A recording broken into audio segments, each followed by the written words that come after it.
Nonverbals are anything that communicates but is not a word. The public knows them as body language. How we dress, how we walk, have meaning, and we use that to interpret what's in the mind of the person.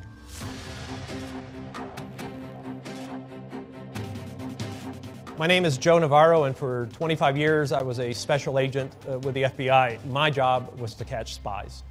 Most of my career I spent within the National Security Division. A lot of it had to do with looking at specific targets, and then it was about, well, how do we get in their heads and how do we neutralize them?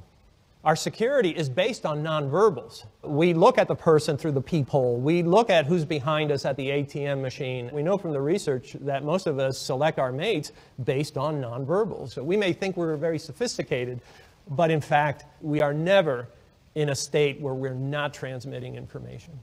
There's a lot of myths out there. The ones that stand out is if you cross your arms, that it's a blocking behavior. That's just nonsense. Even when you don't like the person that is in front of you, this isn't to block them out. It's actually to self-soothe. Because in essence, it's a self-hug. When you're sitting at a movie and you're watching, you're going to cross your arms. You're waiting for somebody, you tend to do this. What's interesting is we do this behavior more in public than in private. The other one that really stands out is as we think about something, we may look in a certain way. As we process the information, we may look in another way. It's certainly not indicative of deception, and it really shouldn't be used that way. All we can say is the person is processing the information. The other misconceptions are that if the person clears their throat, touches their nose, or covers their mouth, they're lying. We do these behaviors as self-soothers. They're pacifying behaviors. Scientifically and empirically, there's just no Pinocchio effect.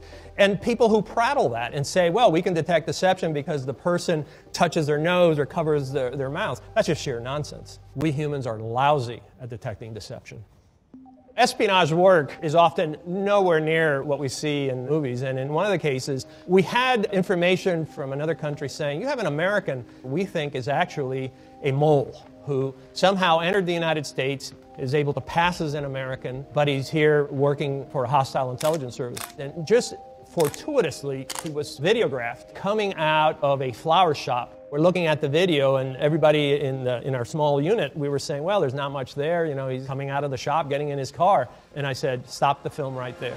Just as he came out of the shop, he took the flowers, and most Americans tend to hold the flowers by the stalk so that the flowers are up. This individual took them and grabbed the stalk and then held the flowers so that they were facing down. And I said, that's how they carry flowers in Eastern Europe. Rather than confront him about, are you a spy, I decided to do what's called a presumptive.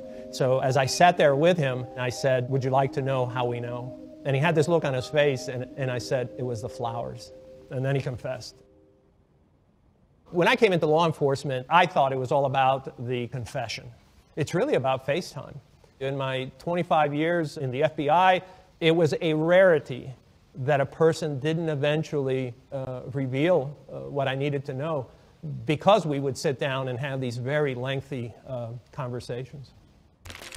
I look at behaviors to do an assessment. What is this person transmitting in relation to any stimuli? My further questioning comes from my observing these behaviors. The first thing I look at is I look at the hair. Does it look healthy? Does it look well-groomed? The forehead is very interesting because a lot of times we reveal stress.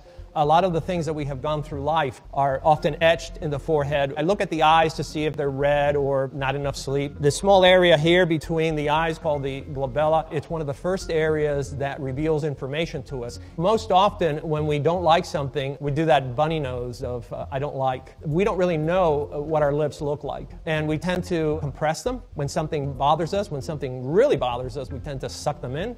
The mandibula and look at the cheeks. We may do something like this. We'll rub our tongue against the inside of the cheek. But when we try to hide it, then it tells me that this person is trying to do some perception management. And if they are, I want to know why. At the neck, I want to see if there's any head tilt, because head tilt, the person is more relaxed. The minute the head tilt goes away, there's usually some issue. I'm looking at the shoulders.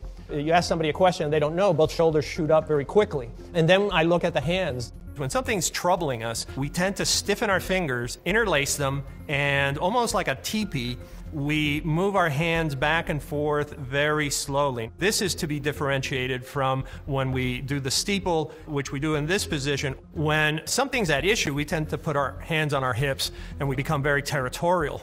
This is called arms akimbo. But look how it changes when we put our thumbs forward, and then it becomes one of more of I'm inquisitive. But I also look for any behaviors of ventilating, because men tend to ventilate at the neck, and we do at the very instant something bothers us. And then I look at the legs to see if there's any brushing of the legs with the hands, which is, again, to pacify. And then the feet. Do I see any behaviors such as wiggling of the feet, kicking of the feet? If I ask a question and all of a sudden the feet withdraw and are crossed, perhaps the person feels a little threatened by that question. So when we study nonverbals, it's not about making judgments. It's about assessing what is this person transmitting in that moment. It really is looking at an individual and saying, what are they transmitting? We're all transmitting at all times. We choose the clothes that we wear, how we groom ourselves, how we dress, but also how do we carry ourselves? Are we coming to the office on this particular day with a lot of energy, or are we coming in with a different sort of pace? And what we look for are differences in behavior down to the minutia of what is this individual's posture as they're walking down the street? Are they on the inside of the sidewalk, on the outside? Can we see his blink rate? Can we see how often he's looking at his watch? I know your blink rate is around eight times a minute, but you don't know that. You're not sitting there counting. All these things factor in because they're transmitting information. Now it's up to us to then use that information to say, okay, we need to marshal resources to be on that individual right now.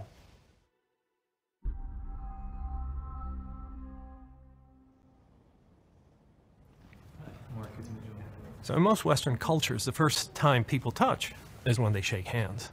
Touching becomes that important because we can always remember a time when we shook hands with someone and we didn't like that. It's also the first time when our bodies release these bonding chemicals that say, I like this person or I don't like this person. So handshaking is both necessary and essential in most cultures. All right. Ladies, hi, I'm Joe Navarro. Joe, I'm Laura. Laura, how are you? And you are? Khadija, how are you? Okay. Let me ask you this. Let's back up a little bit. Is this comfortable for you?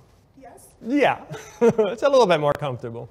But it's not for you, is it? Nope. All right, thank you. All right, so keep talking. What we've done here is we've talked about the importance of space and comfort.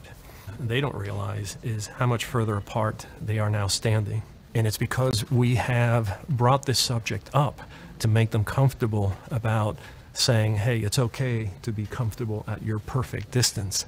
And so now we see when they rock away from each other and they create this space. If you notice, their feet tend to move around more. There's a dynamic going on here where they're kind of trying to find, well, what is the perfect space? What is the perfect distance? And we know that they're unsettled because of the high degree of movement that's going on. Poker is an interesting game. The similitudes of sitting across from a spy or sitting across from players, it's their reactions to a stimulus. We have behaviors indicative of psychological discomfort that we use at home, at work, or at the poker table. So we're going to take a look at poker players and some of the body language that you'll find at a typical poker game. So we'll pause it right there. So one of the things that you first notice is that when a table is called, this is the first time many of them see each other. This is a great opportunity to be looking for behaviors indicative of discomfort. We're going to see the individual shifting in his chair. We're going to see one individual reaching over and grabbing his shoulder. The woman in this case, her shoulders are rather high. And this is a great opportunity, even before the game starts, to collect poker intelligence. All right, guys. Button is good. Button is good. Let's do So we'll stop right there. Look where their hands are at. Here we're looking at player number 2 and number 3, and we notice right away that their hands are on top of the cards. Some players will cage their cards. Some players will put their hands directly on top and press them down. And they may do that because the cards have now increased in value. Player number 1 tends to keep his hands very close to his body. Player number 4, she's actually withdrawn her hands from the table, because when we like things, we tend to move our hands forward. When we don't like things, we tend to move the hands away. Scratch my cards. So as we look at player number 3, I'm often asked about players who shuffle their chips. What you're really doing is self-soothing, and this just helps you to make it through the game, and that's really all we're looking for. Oh, come on. Nice. Okay, so we'll stop right there. Player number 5 is sitting there, arms crossed. You don't see a lot of activity. That doesn't mean he's not transmitting a lot of information. On down the line, I want to see where those thumbs of his are, because he holds them very close when nothing's going on. But does that change as the game evolves? If you're looking at nonverbals, it's often useful to look at them at double the speed, because all the nonverbals that are critical jump out at you as though it were a caricature. All right, so stop right there. The woman in position number 4, you see her head moving around quite a bit. Player number 3, you see a lot of activity with his hands. When we look at player number 5, now his hands are fully out. This is as far as we've seen them before. At this point, we know that he's engaged and that he's interested. Now the game is out in the open. 75 to 80% of the information we need is sitting out there. What you often see is everybody's looking at their own cards or looking at the community cards rather than looking around.